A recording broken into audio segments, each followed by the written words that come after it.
Men Italiyaning Sapienza universitetida El-yurt umidi jamg'armasi granti asosida tahsil olib qaytgan xalqaro munosabatlar bo'yicha yosh ekspert Ibrohim Jo'raboyevdan so'radim. Strategik sheriklikni kuchaytirishning ahamiyati nimada? Strategik hamkorlikni boshqa bir bitim turlaridan farqi shundaki, bu bitimni imzolagan davlatlar bir narsaga kelishishadi. Ya'niki ularni dunyoqarashi xavfsizlik nuqtai nazaridan, iqtisodiyot, turli jabhalarda bir-biri bilan mushtarak. Ya'niki ular dunyoga bir xil kutuv bilan nigoh solishadi va bu bir narsani yana belgisi deb hisoblayman. O'zbekistonning yangi tashqi siyosatida bir muhim element bor. Bu mafkura va g'oyalardan mustaqillik. Ya'niki zamonaviy o'yin qoidalariga ko'ra siz birgina ishonchli yoki katta hamkoringizga tayanib qola olmaysiz. Va O'zbekistonga xuddi shunaqa holatdan kelib chiqib, nafaqat Yevropa, balkim Osiyo, boshqa mintaqalarda ham ko'plab hamkorlar tanlov kerak.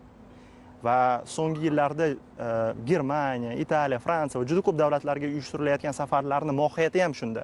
O'zbekistonni tashqi iqtisodiy va tashqi siyosiy faoliyatini va ichki barqarorligini diversifikatsiya, ya'niki tanlov orqali barqarorlashtirish. Va bunga yana ham chuqurroq qaytsak, O'zbekistonning tashqi siyosatining asosi bir g'oya bor. Davlat rahbari oldinga surgan inson qadri uchun. Inson qadri qachon oshadi va qadrlanadi? Qachonki u farovon yashasa, uning huquqlari ta'minlansa, u hurmat qilinsa va O'zbekistonni chetdan pul jalb qilish siyosati, boshqalar bilan teng siyosat olib borish siyosati bu har bir o'zbekistonlikning qadri oshish uchun olib borilayotgan siyosat deb o'ylayman. Italiya bosh vazirining Samarqandga tashrifi ham menimcha ushbu siyosatni izchil davomi sifatida ko'rishimiz kerak deb hisoblayman.